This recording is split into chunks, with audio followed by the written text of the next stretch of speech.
أن لا إله إلا الله وحده لا شريك له إياك نعبد وإياك نستعين وأشهد أن سيدنا ومولانا محمدا عبده ورسوله صادق الوعد الأمين سبحانك لا علم لنا إلا ما علمتنا إنك أنت العليم الحكيم ولا حول ولا قوة إلا بالله العلي العظيم رب اشرح لي صدري ويسر لي أمري واحلل عقدة من لساني يفقهوا قولي أما بعد. Para alim ulama, ulama serta para sahabat yang hadir yang sama-sama kita muliakan, para tuhan, para sesepuh, bapak-bapak, ibu-ibu, hadirin dan hadirat rahimahullah. Menyambung isi pemahaman pelajaran kita, yaitu kita mengenal al-asmaul husna, pada insyaallah sampai halaman 291. Video ini yaitu mengenal nama Allah Ta'ala Asy-Syahid. Wa bil isnadi alladhi tasawwara al-musannif rahimahullah ta'ala wa nafa'ana bihi wa anwarihi wa asrarihi wa nafa'atihim fid dharain amin. Bismillahirrahmanirrahim. Mengenal nama Allah Ta'ala Asy-Syahid. Asy-Syahid adalah nama Allah Ta'ala yang ke-51. Asy-Syahid artinya yang menyaksikan, dan maksud menyaksikan itu adalah yang hadir, tidak tersembunyi daripada yang diketahui, yang dilihat dan didengar. Makna asy-syahid lebih terarah dan lebih tertuju daripada makna al-alim, al-basir, as-sami' dan ar-raqib. Al-alim mengetahui, tapi barangkali tidak melihat. Al-basir melihat, tapi barangkali tidak mendengar. As-sami' mendengar, tapi barangkali tidak melihat. Dan ar-raqib mengintai, tapi barangkali samar-samar. Sedangkan asy-syahid artinya yang menyaksikan. Maka menyaksikan itu lebih jelas daripada hanya sekadar mengetahui atau melihat atau mendengar atau hanya mengintai. Nah, jadi kita sudah bisa memahami asy-syahid ini lebih luas, lebih tertuju. Ya, artinya itu seakan-akan asy-syahid yang tadi dimaknai Allah Ta'ala menyaksikan itu meliputi beberapa sifat-sifat Allah Ta'ala. Artinya Allah menyaksikan itu Allah melihat, Allah mendengar, Allah mengetahui, Allah mengintai atau mengawasi. Nah, akhirnya terkumpullah sifat-sifat Allah tersebut sehingga disebutkan dengan asy-syahid. Beliau menjadi saksi. Ini pendapat yang pertama. Tapi ada pendapat yang mengatakan karena susahnya mencari orang yang betul-betul adil, yang tidak gawi haram tadi itu, akhirnya ada pendapat yang memperbolehkan saksi itu orang yang fasik. Karena kalau tidak ada pendapat kedua ini, maka nanti rata-rata pernikahan ini tidak ada yang sah. Nah, karena memang berat, ya. Nah, coba kita lanjutkan tadi. Sedang wara' shalih, yaitu meninggalkan sesuatu yang tidak jelas halal haramnya. Nah, tak jelas masih. Karena ada yang bilang halal, ada yang bilang haram. Ya. Berarti keharamannya belum disepakati. Wara' adil wajib bagi setiap orang. Wara' pertama tadi. yaitu meninggalkan yang diharamkan. Nah, maksudnya seperti yang saya jelaskan tadi, yang diharamkan, yang disepakati. Apabila kita bisa melaksanakan wara' adil, maka kita bisa naik kepada wara' sholih, yang nomor 2 lebih tinggi, yaitu meninggalkan yang belum jelas. Pada apakah kita diperintahkan wara'? Nah, dalam sisi apa kita disuruh wara' tadi? Apakah hanya dalam sisi makanan saja? Tidak, luas cakupannya itu. Ada beberapa macam yang kita harus wara' padanya, yaitu pertama wara' pada ilmu. Nah, ilmu pun kita harus wara'.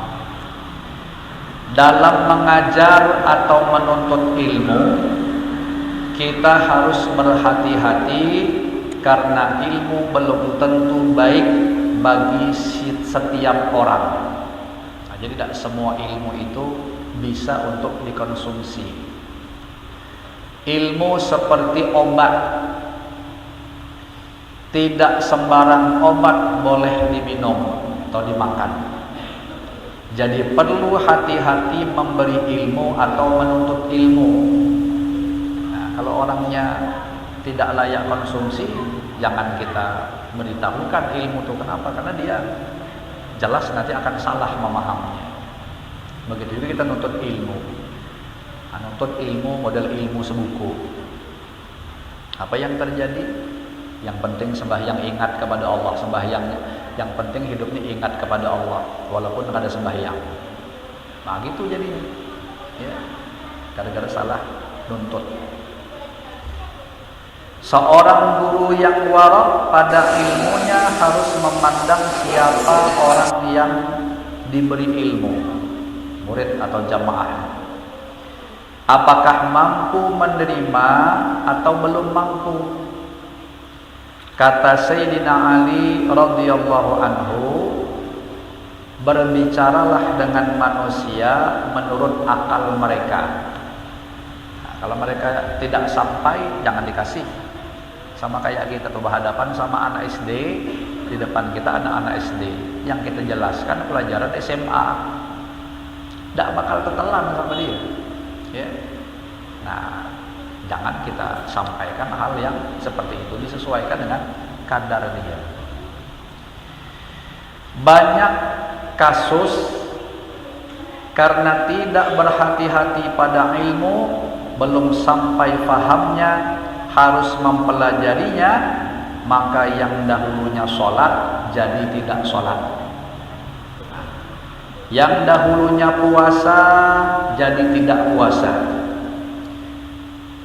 Tetapi karena fahamnya belum bisa mencerna, akhirnya keliru.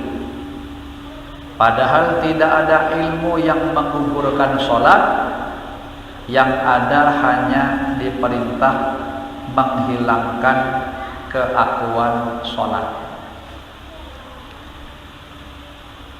Yang ada hanya diperintah menghilangkan keakuan sholat. Keakuan sholat, seakan-akan sholat itu kita yang sholat dengan kekuatan kita, dengan daya kita, dengan ilmu kita, dengan kebisaan kita tadi itu, akhirnya kita bisa sholat. Nah itu yang harus dihilangkan. Disinilah namanya syuhudu minnatillah, adanya penyaksian dengan mata hati kita bahwa kita bisa sholat itu hakikatnya adalah bantuan anugerah Allah. Allah yang ngasih kesehatannya, Allah yang ngasih kemauannya, Allah yang ngasih segala macam fasilitas ilmunya. Kita jadi tahu mana yang namanya rukun, mana yang namanya syarat, mana yang namanya sunnah abad di dalam sholat itu. Bisa dalilah bahwa kita bisa sholat itu walaupun hanya sebutan sholat, tetapi meliput daripada anugerah Allah tadi. Nah, disadari sebenarnya itu adalah kasih sayang dari Allah Ta'ala yang telah memilih di antara sekian miliar umat Islam yang ada di muka bumi ini, kita termasuk orang yang diizinkan oleh Allah untuk masuk ke hadirat Allah, yaitu Sebenarnya secara jujur ketika kita melaksanakan sholat itu kita merasa dapat anugerah karena terpilih. Kita bisa mengerjakan secara sempurna, merasakan akunya. Nah, kalau sudah bahasa aku tadi, yang terpandang sholat nih aku, yang terpandang sholat nih kepintaran aku, ilmu aku, itu tuh bisa timbul idlal, satu penyakit, merasa dia berjasa kepada Allah Ta'ala. Allah yang memerintahkan, aku jalankan perintah, tapi aku yang merasanya sholat tuh itu kebaikan dari aku, sehingga nuntut Allah harus ngasih pahala karena merasa sudah sholat, dianya sudah bisa merasa sholat tadi, nuntut Allah ngasih pahala. Mentang-mentang dia sholat tadi, nuntut Allah supaya memudahkan hidupnya, melancarkan rezekinya. Kalau dia punya kehendak, hendaklah Allah tuh cepat nuruti atau ngabulkannya, ya, dijauhkan dia daripada bala musibah. Kenapa timbul rasa-rasa kayak berjasa seperti itu? Karena dia merasa dia yang sholat dengan kemampuan dia itu. Nah, disitulah kita disuruh menghilangkannya. Kalau sudah kita mampu tadi menghilangkan keakuan kita yang kita rasakan semata-mata anugerah Allah, bagaimana mungkin kita mau nuntut Allah tadi, nyuruh Allah ngasih pahala? Syukur sudah terpilih kita, ya. Masa nyuruh Allah memudahkan hidup kita, jauhkan dari bala musibah, mungkin kita diizinkan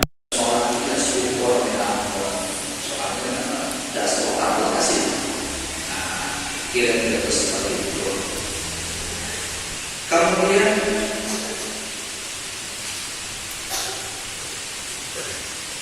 ilmu yang perlu dipelajari adalah ilmu yang membuat kita takwa kepada Allah. Ilmu yang kita tuh disuruh menuntut karena pembuktian kewaraan kita. Ilmu apa tadi? Ilmu yang membuat kita takwa kepada Allah. Semakin kita itu memperhatikan aturan Allah tadi, perintah-perintahnya semakin dijaga, larangan-larangannya pun semakin dijauhi. Bukan ilmu yang membuat memperenteng pada syariat Allah. Nah, jadi salah satu tanda ilmu tidak nafi, tidak bermanfaat tuh, sekali ilmu itu kita pelajari, semakin berani kita meremehkan aturan syariat Allah. Nah, itu berarti ada sesuatu yang menyalahkan, ya, ada yang menyalah. Jika ada yang mengajarkan seperti itu, kita haram menuntutnya. Jangan menuntut ilmu yang seperti itu. Satu, ya, wara pada ilmu. Yang kedua wara pada ibadah. Nah, pada ibadah kita pun kita dituntut wara. Orang wara dalam mengerjakan ibadah, yaitu sangat hati-hati dalam melaksanakan dan menyempurnakan ibadahnya, dengan menjauhi yang diharamkan dan dimakruhkan, hingga akhirnya bisa menjauhi yang kurang pantas dalam melaksanakan dan menjalankan ibadah. Nah, kalau contohnya seperti sholat, ada tak yang diharamkan? Ada. Contohnya mendahului imam satu rukun. Nah, itu ada yang kadang-kadang sembahyang nih, imam belum rukuk, dia dahulu sudah. Nah, itu tanda tidak wara, ya. Atau melambatkan dua rukun tanpa uzur. Lain kalau uzur, contohnya seperti batiul qiraah. Dia ini memang dikasih ilat, bacaannya agak lambat, yang menurut dia sudah paling cepat, sudah ukuran dia. Lain sama imamnya, misalnya memang diberi kelancaran.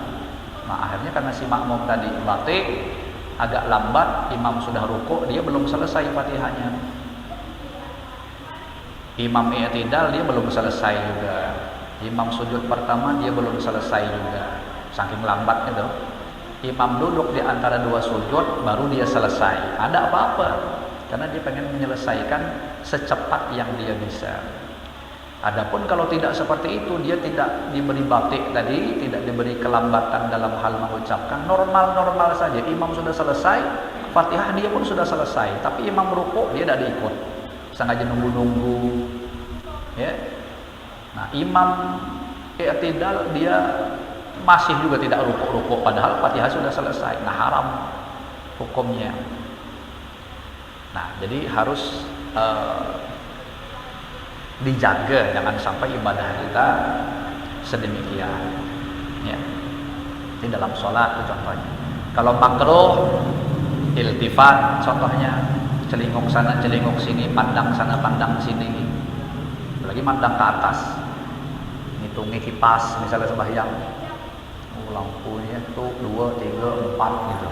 Nah itu ada kadang-kadang sembahyang sambil gitu, kadang-kadang nengoki orang di depan bajunya, apalagi pakai baju kaosnya di depan, oh rupanya partai anu dia nih rupanya ya, pendukungnya si anu ya, misal ya.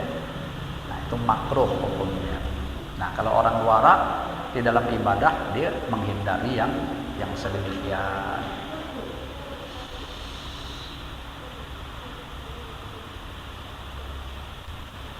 Bahkan nanti tadi disebutkan oleh beliau, kalau yang haram dalam ibadah itu dijauhi, yang makruh dijauhi, nanti yang tidak pantas pun akan dijauhi, yang tidak pantas. Dalam melaksanakan kewajiban ibadah sholat umpamanya, sikap hati-hati dalam sholat menjadikan kita berusaha untuk bisa tumakninah. Nah, jelas tuh ya, khusyuk, hadir hati, memahami makna, bukan hanya asal sholat tanpa ada usaha untuk menyempurnakannya. Jadi kalau cuma sekedar mengerjakan, itu satu tanda kita belum warak dalam ibadah sholat kita. Itu yang kedua dalam ibadah. Yang ketiga, warak dalam kedudukan. Apa maksudnya? Sebelum melangkah untuk menempati satu kedudukan, satu jabatan lah kita katakan, kita mesti berpikir apakah mampu menduduki kedudukan itu atau tidak. Nah, ini bagi para yang ingin jadi calon-calon ya, bolehlah calon anggota dewan, bupati, RT sekalipun, RW, lurah, camat, atau kalau dia bukan pemerintahan, misalnya organisasi, aku ingin menduduki jadi pemimpin organisasi anu, organisasi apa kayak, atau jadi bendaharanya, atau jadi sekretarisnya, dan lain sebagainya. Itu satu kedudukan. Jadi tidak mesti harus di pemerintahan, tidak. Artinya ada amanah yang bakal kita emban. Nah, kita di sini disuruh oleh beliau berpikir dulu, kita tuh pantas atau tidak menempati posisi itu. Nah, dan jika kita sudah menduduki suatu jabatan atau kedudukan, maka berupaya bagaimana agar jabatan kita tidak membawa kepada murka Tuhan. Nah, bagaimana nih kita buat dalam menjalankan kewajiban amanah jabatan itu dengan sebaik-baiknya. Kalau tidak baik kan logikanya berarti dia berhadapan dengan kemurkaan Allah Subhanahu wa taala. Nah, berarti bermasalah juga. Keempat, warak pada harta. Harta yang jelas haram, apabila kita bisa meninggalkannya, itu warak adil. Ada yang tidak jelas halal haramnya, maka jika kita warak solih, yang nomor 2 tadi, harus meninggalkannya. Jadi ingat ya, warak itu tingkatannya 4. Yang pertama warak adil tadi, yang kedua warak solih, yang ketiga warak muttaqin, Ini lebih tinggi lagi tingkatannya. Yang keempat lebih tinggi lagi, namanya wara' muqarrabin. Wah, itu mudah-mudahan nanti ada pelajarannya, beliau jelaskan itu. Saya tidak mau kupas duluan, ya. Nah, yang beliau kupas nih kayaknya dua nih, wara' adil, wara' shalih. Kelima, wara' pada makanan dan minuman. Makanan dan minuman juga ada yang jelas halal haramnya dan ada yang tidak jelas. Jika kita wara' adil, kita meninggalkan yang jelas haramnya, makanan itu, yang jelas haramnya itu. Dan jika kita wara' shalih, kita tinggalkan yang belum jelas halal haramnya. Nah, yang keenam, wara' pada pakaian dan kendaraan. Nah, kita sehari-hari pasti pakai pakaian, dan keseharian kita kebanyakan juga kita berkendaraan. Macam mana wara' dalam pakaian dan kendaraan? Jika kita yakin bahwa kita disaksikan Allah Ta'ala dalam hal pakaian dan kendaraan pun, kita mesti hati-hati. Pakaian dan kendaraan yang kita diharamkan memakainya, ini jelas wajib kita hindari. Begitu juga yang kita ragu boleh tidaknya. Jika kita wara' shalih, kita juga harus meninggalkannya. Kalau pakaian nih, ya contohnya lah seperti sutra bagi laki-laki, itu kan tidak boleh memakai sutra. Memang kita tidak ada bang isi sutra, ya. Kalau begini pakaian biasa tapi yang mungkin membuka aurat. Nah, itu kalau dia wara' dalam pakaian, dia tidak mau memakai pakaian yang membuka aurat tadi. Istilahnya itu seperti itu. Kalau kendaraan ini apa ya kira-kira? Mungkin ya, artinya beliau tak buat contoh bang di sini. Saya buat dewek. Saya ingat penjelasan guru Bahit itu dalam sisi lain, kendaraan itu terkadang bisa menjadi syaitan, menjadi setan ketika kita memakai kendaraan tuh, menaiki. Kapan itu? Sebenarnya bukan hanya kendaraan, ya pakaian pun sama, bisa kita jadi setan, ataupun barang-barang dunia lain yang zahirnya itu adalah barang tapi hakikatnya itu setan. Kapan itu bisa terjadi? Ketika di saat, kalau tadi spesifik kendaraan, ketika kita memakai kendaraan itu timbul rasa bangga, rasa lebih daripada orang lain, rasa kawan mobilnya Avanza, kita Ferrari misalnya, pasti akan ada rasa di hati kita. Wow, pokoknya di sini tidak ada yang adilnya. HP, kawan, nah kelas-kelas biasa lah, 20 juta. Kawan misalnya pakainya iPhone 13 atau 12 Pro Max, misal harganya 30-an. Dari kawan ini gitu ya, wah, masa jangan dari orang lain kecil ini baru kelewatan. Nah, wujudnya HP hakikatnya setan. Kenapa? Berupa suasana hati kita. Nah, kawan naik motor, kita naik mobil. kita rupanya. Nah, yang ditunggangi itu setan sebenarnya. Jadi kalau mau wara' harus Kira-kira begitu. Nah, kemudian yang ketujuh jadi nanti adapun yang ketujuh, wallahu a'lam bissawab. Kita cukupkan lah ya. Mudah-mudahan apapun yang akan bisa ada dari ini dijadikan oleh Allah Subhanahu wa taala menjadi munafik manfaat berkah kita semuanya. Ala hadhihi yang pengalaman awal salafun salih amal ini yang salih ila Allah Nabi sallallahu alaihi wa alihi wa sahbihi wa sallam al-Fatihah. Bismillahirrahmanirrahim.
Tidak dapat